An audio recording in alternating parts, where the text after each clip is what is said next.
South ఇండియాలోనే అతి తక్కువ ధరలకే నాణ్యమైన రత్నాలని అందించే ఏకైక సంస్థ 6JVR.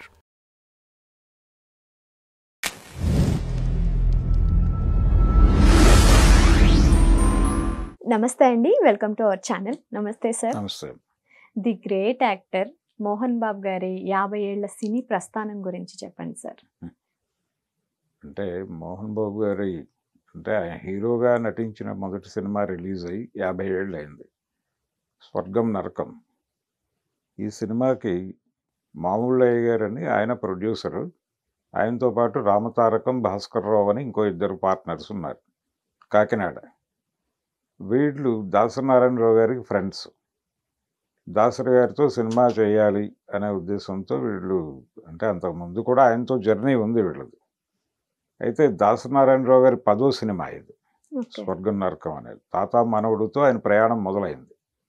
మొదలైన తర్వాత ఈ 10వ సినిమా పూర్తిగా కొత్త ఆర్టిస్టులతో చేయాలి అని అనుకున్నాడు ఆయన. అంటే టోటల్గా ప్రతి పాత్రలోనూ కొత్త నటుడు కనిపించాలి, కొత్త నటి కనిపించాలి. పాత నటీనటులు ఎవరు కూడా ఈ సినిమాలో ఉండకూడదు అని అనుకున్నాడు. అనుకోవడానికి కారణం ఏంటంటే ఆదుర్తి సుబ్బారావు గారు చనిపోయారు అప్పుడే. ఆదుర్తి సుబ్బారావు గారు దాసనారాయణరావు గారికి అభిమాన దర్శకుడు. దాంతో ఆయనకి ట్రిబ్యూట్ చెప్తూ ఆయనకు అంకితం ఇస్తూ ఒక సినిమా తీయాలి అని అనుకున్నాడు ఈయన. ఆయన ఆదుర్తి సుబ్బారావు గారు తేనె మనసులు అనే సినిమాతో టోటల్గా ప్రతి పాత్రకి కొత్త ఆర్టిస్ట్నే తీసుకుని చేశాడు ఆయన. సో ఆ తేనె మనసులు రెఫరెన్స్ ఈయనకి, దాసరికి. ఆ రెఫరెన్స్లో ఇక్కడ కూడా 2 జంటలను పెట్టాడు. అక్కడ కృష్ణ అలాగే రామ్మోహన్, అలాగే అక్కడ ఇద్దరు ఫీమేల్ ఆర్టిస్టులు కూడా కొత్త వాళ్ళనే తీసుకున్నారు, సంధ్యారాణి, సుకన్య తీసుకున్నారు. కాబట్టి ఈయన కూడా ఇక్కడ 2 జంటలని పెట్టాడు. ఒక జంట ఈశ్వర్రావు, జయలక్ష్మి. రెండో జంట మోహన్ బాబు, అన్నపూర్ణ. ఇప్పటికీ నటిస్తున్నారు ఆవిడ, అన్నపూర్ణ గారు. జయలక్ష్మి గారు చనిపోయారు. ఆవిడ కెరియర్ అంటే మంచి పీక్లో ఉండగానే ఆవిడ చనిపోయారు. అది కొంచెం మిస్టీరియస్ డెత్. అలా ఈ 2 జంటలు ప్రధానంగా తీసుకుని వీటి మధ్య జరిగేటువంటి కథని స్వర్గం నరకం అనే టైటిల్తో ఆయన చేశారు దాసరి గారు. అది అప్పటి వరకు భక్తవత్సలం నాయుడు ఈయన పేరు, మోహన్ బాబు పేరు. ఈ భక్తవత్సలం నాయుడిని మోహన్ బాబుగా మార్చాడు ఆయన, దాసరి గారు. అందుకని దాసనారాయణరావు గారిని గురువుగా భావిస్తాడు ఈయన మోహన్ బాబు. నిజానికి అంతకుముందే ఇండస్ట్రీలో ఉన్నాడు ఆయన. నటుడు అవుదామని వెళ్ళినప్పటికీ అవకాశాల కోసం వెతికేటువంటి ప్రయత్నంలో ఆయన డైరెక్షన్ డిపార్ట్మెంట్లో పనిచేశాడు. ఈ పనిచేసే క్రమంలో చిన్న చితక పాత్రలు పోషించాడు ఆయన. మధ్యలో సినిమాలో అక్కడక్కడ కనిపించేవాడు. అయితే ఏది కూడా జనాలు గుర్తుపెట్టుకునే పాత్ర కాదు. కన్నవారి కలలు అని శోభన్ బాబు గారి సినిమా ఒకటి ఉంది. అంటే రాజేష్ ఖన్నా గారి ఆరాధన సినిమాకి రీమేక్ అది. ఆ సినిమాలో పైలట్ తను శోభన్ బాబు. ఆయన పక్కన సహ పైలట్లు కొంతమంది ఉంటారు, ఒక టీం. ఆ టీంలో ఒకటిగా మోహన్ బాబు కనిపిస్తాడు. అప్పటికి మోహన్ బాబు కాదు ఆయన. అలాగే అల్లూరి సీతారామరాజు సినిమా 74లో రిలీజ్ అయింది. మే 1వ తారీఖు రిలీజ్ అయింది ఆ సినిమా. అందులో సీతారామరాజు జీవితంలో సీత అనేటువంటి ఒక క్యారెక్టర్ ఉంది అని అంటారు, లేదు అనేటువంటి ఆర్గ్యుమెంట్ కూడా ఉంది. అయితే ఈ సీత అనే క్యారెక్టరు ఆయన్ని ప్రేమించి ఆయన వెళ్ళిపోతాడు. ఈ ప్రేమను కూడా కాదని వెళ్ళిపోతాడు. వెళ్ళిపోయిన తర్వాత అమ్మాయికి పెళ్ళి ఫిక్స్ చేస్తారు. ఆ పెళ్లి మండపంలోకి బుట్టలో తీసుకొస్తారు పెళ్లి కూతుర్ని. ఆ బుట్టలోంచి దింపాలనుకుంటున్నప్పుడు చనిపోయి ఉంటుంది తను. ఆ పెళ్లి చేసుకోవడానికి వచ్చిన పెళ్లి కుమారుడు మోహన్ బాబే. ఏమీ డైలాగ్ ఉండదు ఆయనకి.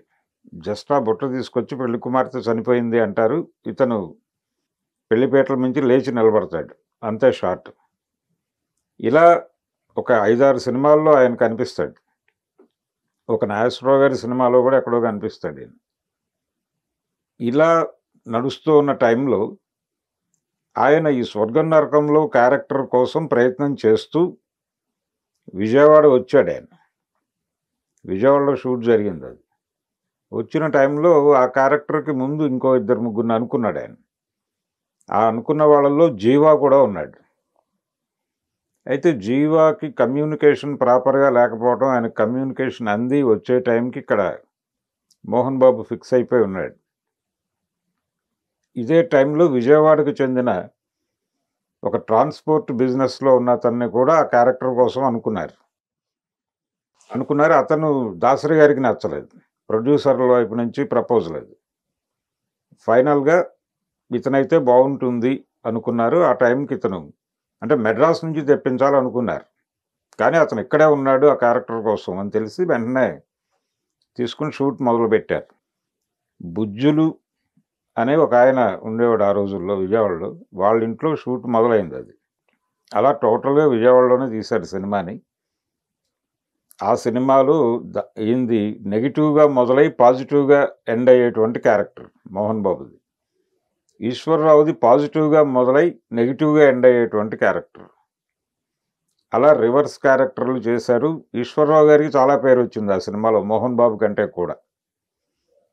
అయితే విచిత్రంగా తర్వాత సినిమా ఆయన భలే దొంగలు చేశాడు కేఎస్ఆర్ దాస్ గారి డైరెక్షన్లో. కేఎస్ఆర్ దాస్ అంటే కృష్ణ గారితో దాదాపు 40 సినిమాల పైన చేశాడు ఆయన. కృష్ణ గారు చేసిన 350 సినిమాల్లో 45 సినిమాల వరకు దాస్ గారివే. ఆయన దగ్గర కూడా పనిచేశాడు ఇతను డైరెక్షన్ డిపార్ట్మెంట్లో. అందుకని ఆయన భలే దొంగలు అనే సినిమాలో క్యారెక్టర్ ఇచ్చాడు. ఆ క్యారెక్టర్కి మోహన్ బాబు చాలా జీవం పోసాడు. విపరీతమైన పేరు వచ్చింది, తనకి గుర్తింపు వచ్చింది. దాంతో ఈశ్వరరావుని క్రాస్ చేసి వెళ్ళిపోయాడు ముందుకి. అయితే అది పాజిటివ్ క్యారెక్టరే, కానీ విలన్ షేడ్స్ ఉంటుంది.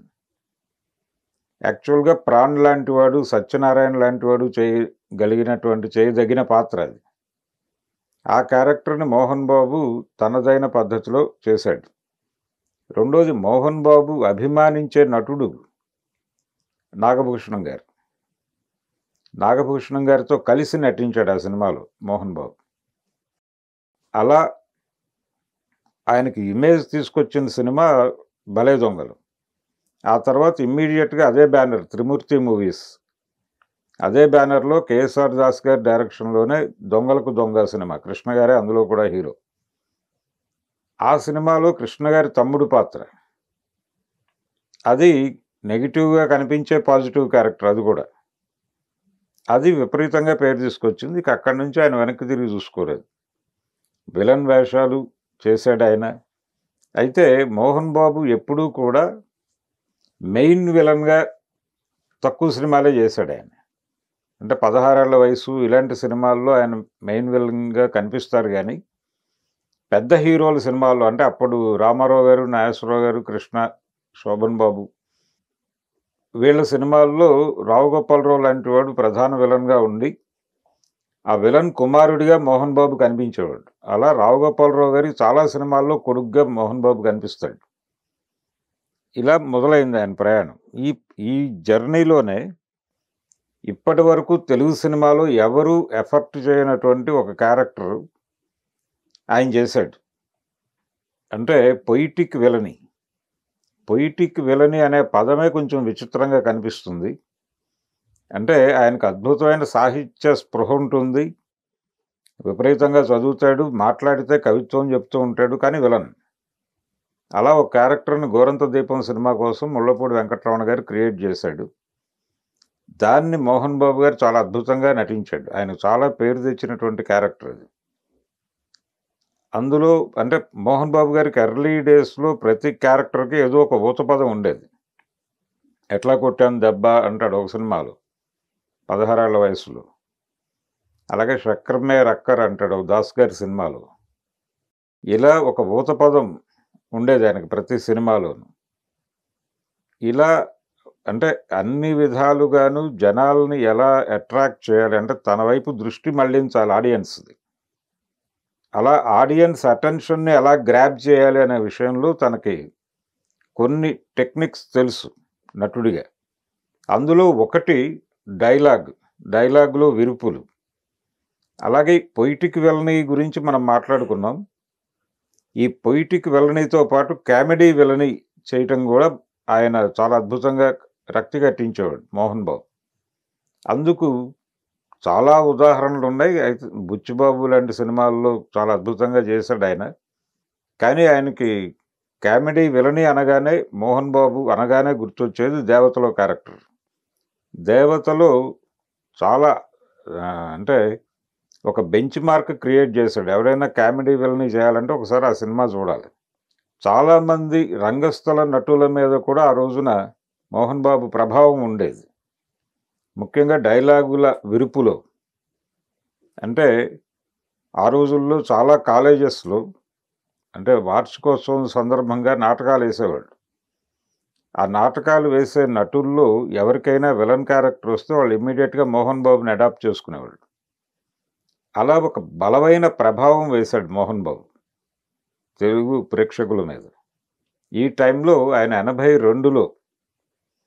82లో ఆయన లక్ష్మీ ప్రసన్న మూవీస్ అనే బ్యానర్ ప్రారంభించి ప్రతిజ్ఞ అనే సినిమా తీశాడు. ఆ ప్రతిజ్ఞ అనే సినిమా ఆయనకి చాలా పేరు తీసుకొచ్చింది, హిట్ మూవీ. ఆ తర్వాత ఆయన చేసిన ప్రయత్నాలు ఏవి కలిసి రాలేదు, ఫెయిల్యూర్స్ వచ్చినాయి. దాంతో ఆయన హీరోగా వద్దు అనుకుని విలన్గా మళ్ళీ అటువైపుకి టర్న్ తీసుకున్నాడు. బాలకృష్ణ గారి దొంగరాముడు, అలాగే చిరంజీవి గారి మంచి దొంగ, ఈ సినిమాలతో ఆయన మళ్ళీ విలన్ టర్న్ అయ్యాడు. మళ్ళీ అవకాశాలు వచ్చినాయి ఆయనకి. అంటే ఒక బలమైన విలన్ కోసం ఇండస్ట్రీ ఎదురు చూస్తోంది. ఈయన హీరో క్యారెక్టర్లకు వెళ్ళిపోయినప్పుడు ఒక వాక్యూమ్ క్రియేట్ అయింది. ఆ వాక్యూమ్ని మళ్ళీ మోహన్ బాబే ఫిల్ చేశాడు. ఇండస్ట్రీ ఆయన వెనకాల పరిగెట్టింది మళ్ళీ. ఇలా వెడుతున్నటువంటి టైంలో ఆయన ఒక మలయాళం సినిమా రీమేక్ రైట్స్ కొన్నాడు, మోహన్ లాల్ సినిమా. కొన్ని దాన్ని తెలుగులో ఎవరితో చేయాలి అనుకున్నప్పుడు రకరకాల, అంటే తను చేయాలనుకోలేదు హీరో క్యారెక్టర్. ఏం సినిమా సార్ అది? అల్లుడు గారు. ఓకే. అల్లుడు గారు సినిమా ఎవరితో చేయాలి అనుకున్నప్పుడు అంటే రాఘవేంద్రరావు గారు డైరెక్టర్, అది ఫిక్స్ అయింది. బాలకృష్ణ గారి పేరు కూడా దొరికింది ఈ చర్చల్లో. బాలకృష్ణతో చేస్తే అలా ఉంటుంది అనే అభిప్రాయం కూడా వచ్చింది. ఆ టైంలో ఒక్కసారి మనం మళ్ళీ ఒక ప్రయత్నం చేస్తే అలా ఉంటుంది అనిపించింది. ఈ ప్రపోజల్ డైరెక్టర్ నుంచే వచ్చిన తర్వాత ఈయన సరే ఓకే చేద్దాం అంటే, ఆ క్యారెక్టర్లో మోహన్ బాబు మేనరిజమ్స్ ఉపయోగపడేటువంటి సన్నివేశాలు ఉన్నాయి. అందుకని మోహన్ బాబుని నువ్వే చేసేస్తే బెటర్ కదా, ఇప్పుడు వాళ్ళ కోసం వీళ్ళ కోసం చూడటం కన్నా కూడా అంటే ఈయన సరే మళ్ళీ చూద్దాం ఒక ప్రయత్నం అని చెప్పి ఆ సినిమా మీద ఆయనకేమి ఎక్స్పెక్టేషన్స్ లేవు, క్యాజువల్గా చేశాడు. ఆయనకి మలయాళం సినిమా నచ్చింది, కొన్నాడు రైట్స్, తీశాడు అంతే. సినిమా రిలీజ్ అయిన తర్వాత అది మంచి విజయాన్ని నమోదు చేసింది.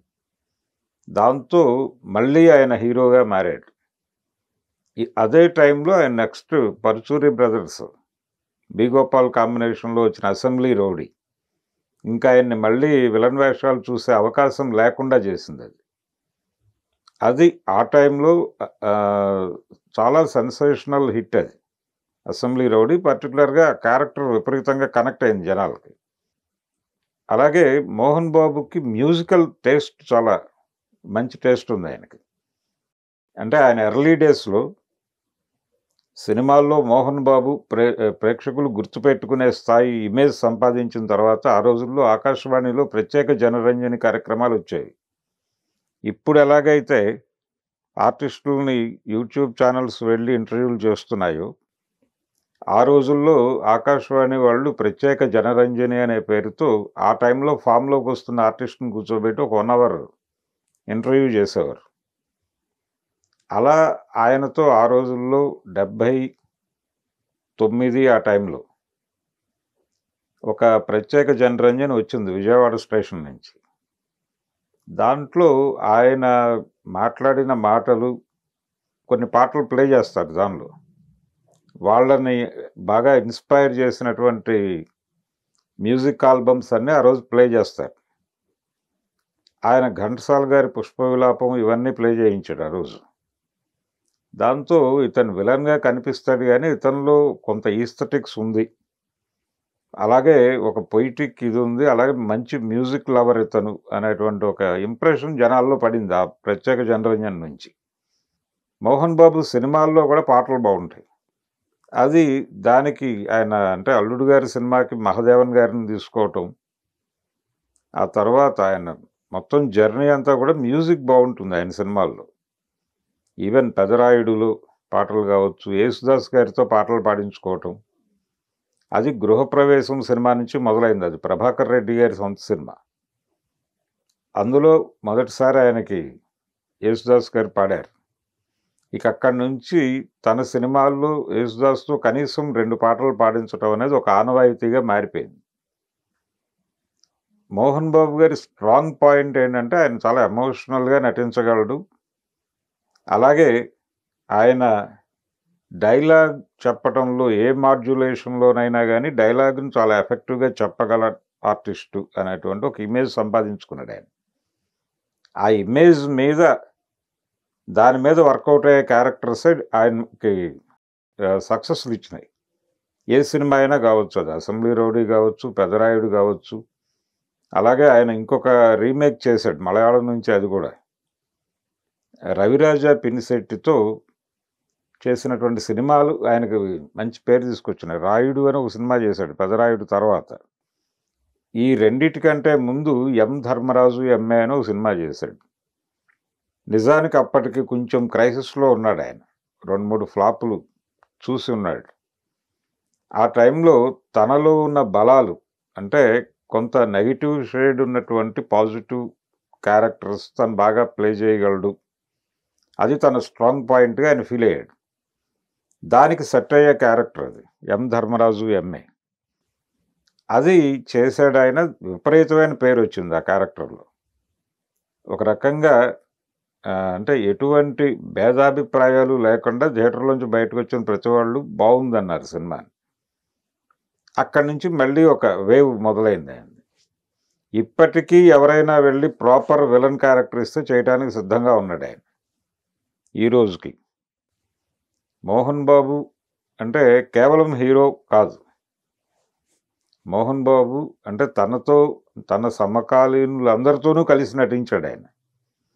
చిరంజీవి గారితో నటించాడు, అలాగే నాగార్జునతో నటించాడు, వెంకటేష్తో నటించాడు. ఇలా అంటే విలన్గా నటించాడు. చిరంజీవితో అంటే వాళ్ళిద్దరూ కలిసి హీరోలుగా 2-3 సినిమాలు చేశారు. పట్నం వచ్చిన పతివ్రతలు బాగా పేరు తెచ్చిన సినిమా.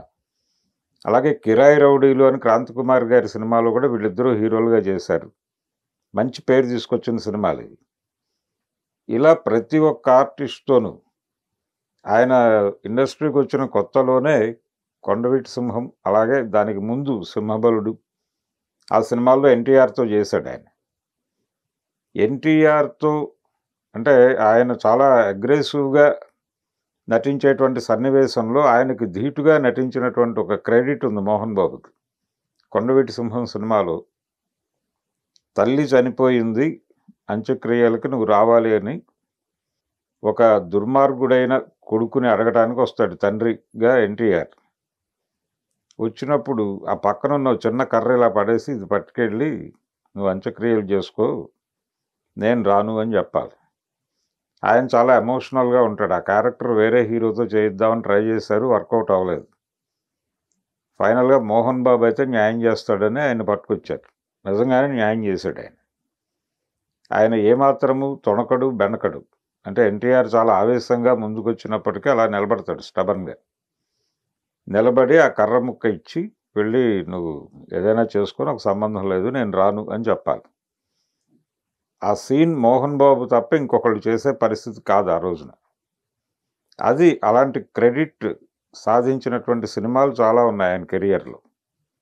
అందుకని మోహన్ బాబు తెలుగు ప్రేక్షకులకు ఎప్పుడూ గుర్తుంటాడు. ఆయన హిట్స్ ఇచ్చాడా లేకపోతే ఫ్లాప్స్ ఇచ్చాడా ఇవన్నీ పక్కన పెట్టేస్తే నటుడిగా మోహన్ బాబు ఒక అద్భుతం.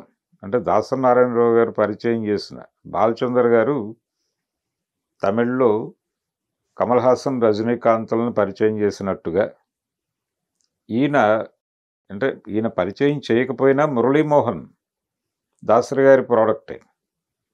అంటే ఆయన సినిమాల నుంచి ఆయన ఎదిగాడు. అలాగే మోహన్ బాబు, వీళ్ళిద్దరూ కూడా చివరి వరకు దాసరి గారి పట్ల అదే గురుభావంతో ఉండేవారు. ఇప్పటికీ దాసరి పట్ల ఆ గురుభావం ఉంది ఆయనకి. గురువుగారు అనే మాట్లాడతాడు ఆయన. దాసరి గారి పేరు ఎప్పుడు చెప్పడు. గురువుగారి సినిమాలో అనే చెప్తాడు. అలా భక్తవత్సలం నాయుడుగా ఆయన ఇండస్ట్రీకి ప్రవేశించి ఎర్లీ డేస్లో చాలా కష్టాలు పడ్డాడు ఆయన. అంటే డైరెక్షన్ డిపార్ట్మెంట్లో అవకాశం రావడానికంటే ముందు తను బతకటం కోసం కేసరి హై స్కూల్లో ఫిజికల్ ట్రైనర్గా పనిచేశాడు ఆయన. డ్రిల్ మాస్టర్ అంటారు కదా, ఆ డ్రిల్ మాస్టర్ ఉద్యోగం చేస్తూ ఒక రూమ్లో అద్దెకుండేవాడు ఆయన మెడ్రాస్లో. ఆయన రూమ్మేట్ గిరిబాబు. ఓకే. గిరిబాబు, మోహన్ బాబు వాళ్ళిద్దరూ రూమ్ షేర్ చేసుకుని ఉండేవాళ్ళు. ఆయన నటుడిగా ఆయన ప్రయత్నాలు, ఆయనకు జగమే మాయలో అవకాశం వచ్చింది వెంటనే. ఆయన అక్కడి నుంచి అల్లుకు వెళ్ళిపోయాడు. మోహన్ బాబు గారు కొంచెం కష్టపడాల్సి వచ్చింది. ఈ ప్రయాణంలో ఆయన చాలామంది డైరెక్టర్లతో, అంటే ఆయన డైరెక్షన్ డిపార్ట్మెంట్లో ఉండగా కోదండరామిరెడ్డి గారు వీళ్ళందరితోనూ ఫ్రెండ్షిప్ ఉండేది. బి గోపాల్, ఇలా తనతో పాటు ట్రావెల్ అయినటువంటి డైరెక్టర్లకి చాలా పెద్ద హిట్స్ ఇచ్చాడు ఆయన. రవిరాజాతో అంటే ఒక స్వర్గం నరకం సినిమాకి ఆయన అసోసియేట్ డైరెక్టర్ రవిరాజా, దాసరి గారి దగ్గర. అప్పటి నుంచి వీళ్ళిద్దరి మధ్య స్నేహం ఉంది. ఆ స్నేహం ప్రతి సందర్భంలోనూ కనిపిస్తుంది. అంటే మోహన్ బాబు జీవితంలో పెద్ద హిట్స్ రవిరాజా పినిశెట్టి చేతుల్లోంచి వచ్చినవి. అలాగే ఆయన కెరియర్ ప్రారంభంలో ఆయన చేసిన తూర్పు పడమర సినిమాలో క్యారెక్టర్, అదే క్యారెక్టరు తమిళ్లో అపూర్వ రాగంగళ్ సినిమా. అది రజనీకాంత్కి మొదటి సినిమా, ఆయన తెర మీద కనిపించిన మొదటి సినిమా అది. అదే క్యారెక్టర్ తెలుగులో మోహన్ బాబు చేశాడు ఆ సినిమా రీమేక్లో. ఆ క్యారెక్టర్ తనకి ఇవ్వమని అడిగాడు రజనీకాంత్ దాసరి గారి ఇంటికి వెళ్ళి. అడిగితే లేదు, నేను ఆల్రెడీ మోహన్ బాబుకి కమిట్మెంట్ ఇచ్చాను, తనతోనే చేయిస్తున్నానని చెప్పాడు ఆయన. అప్పటి నుంచి వాళ్ళిద్దరి మధ్య స్నేహం, రజనీకాంత్కి మోహన్ బాబుకి. ఆ స్నేహం ఇప్పటికీ అలాగే ఉంది. అయితే ఆ టైంలో మోహన్ బాబుని సలహా అడిగాడట రజనీకాంత్. ఏమని, నేను తెలుగు సినిమాల మీద ఫోకస్ చేయను. అప్పటికి తెలుగులో ఆయన ఒక 5-6 సినిమాలు చేస్తున్నాడు. ఈరంకి శర్మ గారి చిలకమ్మ చెప్పింది ఈ సినిమాలు, అలాగే రాఘవేంద్రరావు గారి ఆమె కథ, ఇవి చేశాడు ఆయన. తెలుగులో ఫోకస్ చేయనా, లేకపోతే తమిళ ఇండస్ట్రీ నుంచి కూడా ఆఫర్స్ వస్తున్నాయి, అటు ఫోకస్ పెట్టనా, ఎటు వెళ్తే బాగుంటుంది అని మోహన్ బాబుని సలహా అడిగితే, మోహన్ బాబు నువ్వు తమిళ్లో కాన్సన్ట్రేట్ చేయటమే బెటరు, తెలుగులో యంగ్ జనరేషన్ చాలా వచ్చింది, అక్కడ వాక్యూమ్ క్రియేట్ అవుతోంది, నెమ్మదిగా శివాజీ గారు పెద్ద వయసుకు వచ్చేసాడు, ఆయన ఇండస్ట్రీ నుంచి అంటే ఇంకా పెద్ద పాత్రల్లోకి షిఫ్ట్ అయ్యే పరిస్థితులు వస్తున్నాయి, కాబట్టి ఆ వాక్యూమ్లో ఎమర్జ్ అవ్వటానికి అవకాశం ఉంటుంది, కాబట్టి నువ్వు తమిళ మీద కాన్సన్ట్రేట్ చేయటమే బెటరు అని సలహా చెప్పాడు ఆయన. ఆ సలహా వర్కౌట్ అయింది ఒక రకంగా రజనీకాంత్. అయితే ఈ మధ్య ఒక వేదిక మీద మాట్లాడుతూ ఆ సీన్ని రిపీట్ చేశాడు ఆయన రజనీకాంత్. చేసి, మోహన్ బాబు నాకు మిత్రుడు, ఇలా సలహా చెప్పాడు, నేను దాని ప్రకారమే తమిళ ఇండస్ట్రీ మీద ఫోకస్ పెట్టాను, అయితే తెలుగులో తనకు పోటీ అవుతానని నన్ను అటు డైవర్ట్ చేశాడా మోహన్ బాబు అని ఒక అనుమానం ఉంది అన్నాడు ఆయన. ఓకే. ఆయన ఊరికనే జోవియల్గా అన్నాడు, కానీ నిజానికి ఆయన్ని అలా తమిళ ఇండస్ట్రీకి వెళ్ళు అని చెప్పడం ద్వారా ఆయన లబ్ధి పొందాడు. ఓకే. అలా ఒక మంచి అడ్వైజ్ చేశాడు ఆయన ఫ్రెండ్కి. అందుకని ఇప్పటికీ వాళ్ళ మధ్య స్నేహం ఉంది. ఆ స్నేహంతోనే శరత్ కుమార్ యాక్ట్ చేసిన ఒక సినిమా ఆయనకి నచ్చి, అది తెలుగులో మోహన్ బాబు అయితే బాగా చేయగలడు అని తను రైట్స్ కొని మోహన్ బాబుకి ఇచ్చి, నువ్వు సినిమా చేయి, దీన్ని బాగుంటుంది అని చెప్పి చేయించాడు. అందులో తను కూడా ఒక లీడ్ రోల్ చేశాడు, పాపారాయుడు క్యారెక్టర్. అదే పెదరాయుడు సినిమా. పెదరాయుడు సినిమా మోహన్ బాబు గారి బ్రెయిన్ చైల్డ్ కాదు. రజనీకాంత్ ఆ సినిమా చూసి ఒరిజినల్ వెర్షన్ తమిళ్లో, ఇది మోహన్ బాబు అయితే బాగుంటుందని ఆయన కొని ఈయనకి ఇచ్చాడు. ఓకే. ఇచ్చి చేయించాడు ఆ సినిమా. అది సెన్సేషనల్ హిట్ అయింది. ఒక రకంగా ఆయన కెరియర్లో ఎప్పుడు ఇబ్బందికరమైన పరిస్థితి వచ్చినా కానీ అప్పుడు ఏదో ఒక సినిమా ఒక పెద్ద హిట్ ఇచ్చి ఆయన మళ్ళీ ట్రాక్ ఎక్కించడం అనేది కనిపిస్తుంది. అది అల్లుడు గారు కావచ్చు, ఎం ధర్మరాజు ఎంఏ కావచ్చు, పెదరాయుడు కావచ్చు, ఇలా ఒక ల్యాండ్ మార్క్ ఫిల్మ్స్ ఉన్నాయి ఆయనకి, ఆయన కెరియర్లో. స్వర్గం నరకం నుంచి చూసుకుంటే ఎన్టీఆర్తో ఆయన చేసిన మొదటి సినిమా సింహబలుడు. ఆ సినిమాలో కూడా చాలా అనుభవాలు ఉన్నాయి. అంటే ఎన్టీ రామారావు గారితో ఫైట్ సీన్స్ ఉన్నాయి ఆయనకి. ఆయన రియల్గానే కొడతాడు. అమ్మో. ఓకే. అది కొంచెం ఇబ్బంది ఆయనతో, ఎన్టీ రామారావు గారు. ఎన్టీ రామారావుతో. ఓకే. ఈయన అంటే ఆయన కత్తి పెట్టి కొడితే ఈయన కిరీటం ఎగిరి కింద పడాలి. ఓకే. అది షార్ట్.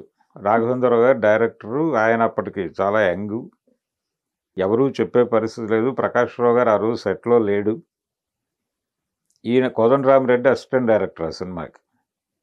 నాకు లైట్గా అలా పెట్టండి ఆ కిరీటం, ఆయన కొట్టగానే పడిపోతుంది, అయిపోతుంది షాట్ అనుకున్నాడు ఈయన. అలాగే పెట్టారట. పెడితే ఆయన కొట్టాడు, పడిపోయింది. ఆయన డైరెక్టర్ని పిలిచి కోపడ్డాడు. ఏంటది ఇలా అనగానే పడిపోయింది, అది అమ్మో.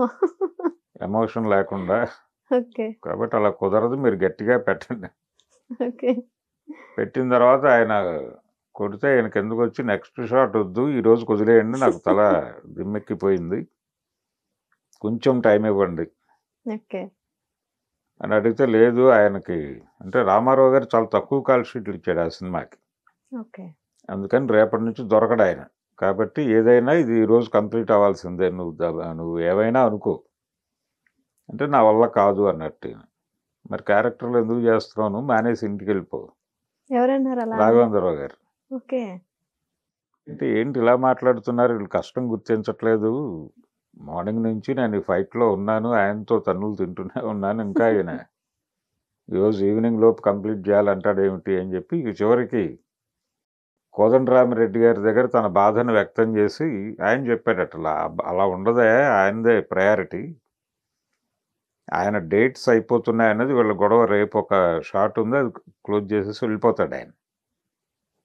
కాబట్టి ఈరోజు ఇది కంప్లీట్ అయిపోవాలి, మళ్ళీ డేట్స్ అంటే అది గొడవ, ఆయన మళ్ళీ ఎప్పుడు ఇస్తాడో తెలియదు, అందుకని ఈరోజు అయిపోవాలి, నువ్వు కష్టమో నష్టమో చేసేయాలి. సరే కానివ్వండి అని చెప్పి అలా చేసి ఆ సినిమాలో ఆయన ఎన్టీఆర్ దృష్టిని ఆకట్టుకున్నాడు. ఆకట్టుకున్న తర్వాత అప్పుడు కొండవీటి సింహం అప్పుడు ఆయనే అడ్వైజ్ చేశాడు, అతను సింహబలుల్లో చేశాడు కదా, అతన్ని పెట్టేస్తే పోతుంది అని. ఇలా మోహన్ బాబు ఎన్టీఆర్తో ఒక అటాచ్మెంట్ ఉంది ఆయనకి, అందుకనే ఇప్పటికీ అన్నయ్య అంటాడు. అలాగే ఆయనతో తన బ్యానర్లో ఒక సినిమా చేయాలి అనే కోరికతో మేజర్ చంద్రకాంత్ సినిమా ఆయనతో చేయించాడు. ఆ టైంలో ఆయన చాలా పొలిటికల్గా చాలా బిజీగా ఉన్నాడు. అంటే ఆయన 89 ఎన్నికల్లో ఓడిపోయాడు ఎన్టీఆర్. ఓడిపోయిన తర్వాత తిరిగి 94 ఎన్నికల్లో గెలిచాడు ఆయన. 94 ఎన్నికలకి ప్రిపేర్ అవుతున్నాడు ఆయన. ప్రచారము, వ్యూహరచన ఇవి జరుగుతున్న టైంలో వీళ్ళు వెళ్ళి సినిమా చేయమని అడిగారు. అడిగితే చేశాడు ఆయన. ఆ సినిమా చాలా అప్పటికి సెన్సేషనల్ హిట్ అది. రాఘవేంద్రరావు గారితో యాక్చువల్గా ఆయన చివరి సినిమా నా దేశం, అది రాఘవేంద్రరావు గారు చేయాలి. ఆయనకు అప్పుడు డేట్స్ కుదరక బాపయ్య గారు చేశారు, రాఘవేంద్రరావు గారు అన్న. బాపయ్య గారు డైరెక్ట్ చేశాడు. అరే అన్నగారు చివరి సినిమా నేను చేయలేకపోయానని బాధపడేవాడు ఆయన. ఆ బాధ లేకుండా మేజర్ చంద్రకాంత్ సినిమా చేశాడు ఆయన మళ్ళీ రాఘవేంద్రరావు ఎన్టీఆర్ కాంబినేషన్ అంటే జనాల్లో ఒక క్రేజ్ ఉండేది. ఓకే. అడవి రాముడు, వేటగాడు, ఈ సినిమాలు, జస్టిస్ చౌదరి, డ్రైవర్ రాముడు, ఈ సినిమాల్లో చాలా సినిమాల్లో మోహన్ బాబు గారు కామెడీ విలన్ని చేశాడు. ఒక వేటగాడులో లేడు ఆయన. ఇలా ఒక విజయవంతమైనటువంటి కెరియర్ మోహన్ బాబుది. నటుడిగా అంటే ఇండస్ట్రీలో ఆయన తనకంటే సీనియర్లతోనూ, తర్వాత వచ్చిన వాళ్ళతోనూ, తనతో పాటుగా ఇండస్ట్రీకి వచ్చిన వాళ్ళందరితోనూ స్క్రీన్ షేర్ చేసుకున్నాడు ఆయన. ఇది మోహన్ బాబు గారి 50 ఏళ్ల ప్రస్థానం, 50 ఏళ్ల విజయవంతమైన ప్రస్థానం. ఇప్పుడు ఒక్కసారి వెనక్కి తిరిగి చూస్తే మోహన్ బాబు ఏమిటి అనేది అర్థమవుతుంది. త్వరలో ఆయన తన జీవిత చరిత్రను పుస్తక రూపంలో తెచ్చే ప్రయత్నంలో ఉన్నారు ఇప్పుడు ఆయన. ఓకే. ఇప్పుడు కూడా ఆయన నటిస్తున్నారు. ఇప్పటికీ ఎవరైనా అడిగితే అంటే మీరు ఫలానా వాళ్ళతో సినిమా చేస్తారా అంటే మీరు క్యారెక్టర్ పట్టుకురండి నేను చేస్తానంటాడు ఆయన. అంతే తప్ప నేను చెయ్యను అనే మాట చెప్పడు. నిన్న ఆయన మహదేవ శాస్త్రిగా ఆయన ఫస్ట్ లుక్ను రివీల్ చేశారు కన్నప్ప సినిమాకి సంబంధించి. ఆ క్యారెక్టర్ ఏమిటి అనేది ఇంకా క్లారిటీ లేదు. రకరకాల అభిప్రాయాలు ఉన్నాయి. మళ్ళీ ఒకసారి మోహన్ బాబు గారు తన అంటే నటుడిగా మోహన్ బాబు ఏమిటి అనేది మళ్ళీ ఒకసారి ఆడియన్స్ ముందుకు రాబోతున్నాడు కన్నప్ప సినిమా ద్వారా అనేది నిన్న ఈ సెలబ్రేషన్స్లో భాగంగానే. అంటే మోహన్ బాబు నటుడిగా ఆయన వయసు 50 సంవత్సరాలు, పర్సనల్గా 72 సంవత్సరాలు. భక్తవత్సలో నాయుడికి 72 సంవత్సరాలు, మోహన్ బాబుకి 50 ఏళ్ళు. ఓకే.